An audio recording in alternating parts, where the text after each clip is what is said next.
একজন ওল্ড প্লেয়ারের মুখ থেকে এই কথাটা তখনই বেরোয় যখন সে তার স্কিলকে হারিয়ে ফেলে। যেই পুরানো প্লেয়ারের গেম প্লেটা দেখে আজ তোমরা হাসছো, এমন একটা সময় ছিল যাকে কাস্টম খেলার জন্য সর্বপ্রথম হায়ার করে নিয়ে যাওয়া হতো। যেই পুরনো প্লেয়ারটার গেম প্লে দেখে আজ তোমরা হাসছো, একটাবার খোঁজ নিয়ে দেখো সেই প্লেয়ারটার গেম প্লে দেখেই একটা সময় অনেক মানুষ গেম খেলা শিখেছে। যেই ওল্ড প্লেয়ারটার খেলা দেখে আজ তোমরা তোমাদের গ্রুপে নিতেও লজ্জা পাচ্ছ, খোঁজ নিয়ে দেখো সেই ওল্ড প্লেয়ারটা কোনো একটা সময় কোনো একটা গিল্ডের লিডার বা অফিসার ছিল। যেই ওল্ড প্লেয়ারটা আজ তোমাদের রিভাইভ দিতে যেতে ভয় পাচ্ছে, মনে রেখো একটা সময় ছিল যখন এই প্লেয়ারটাই পুরো মাঠ একা ফাঁকা করে বুয়া নিয়ে আসতো।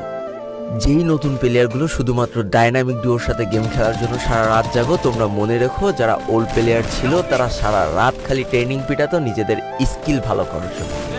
আমি জানি আজকের দিনের যারা অনট্যাপ মারা প্লেয়ার তারা কখনোই ফিল করতে পারবে না যে বসে জুম করে উঠে হেডশট মারার মজাটা আসলে কি ছিল। আমি জানি যেসব ওল্ড প্লেয়াররা এই গেমের থেকে হারিয়ে গিয়েছে তারা এই গেমটাকে আজও ভালোবাসে।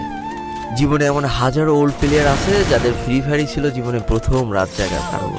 আমি জানি এমন হাজারো ওল্ড প্লেয়ার আছে যাদের রেজাল্ট খারাপ করারও প্রথম কারণ ছিল এই ফ্রি ফায়ার। আজকের দিনের নতুন প্লেয়াররা উচ্চস্বরে বলে আমি ফ্রি ফায়ার গেমটাকে প্রচুর ভালোবাসি, আর যারা ওল্ড প্লেয়ার ছিল তারা বলতো ফ্রি ফায়ার আমার ইমোশন। একটা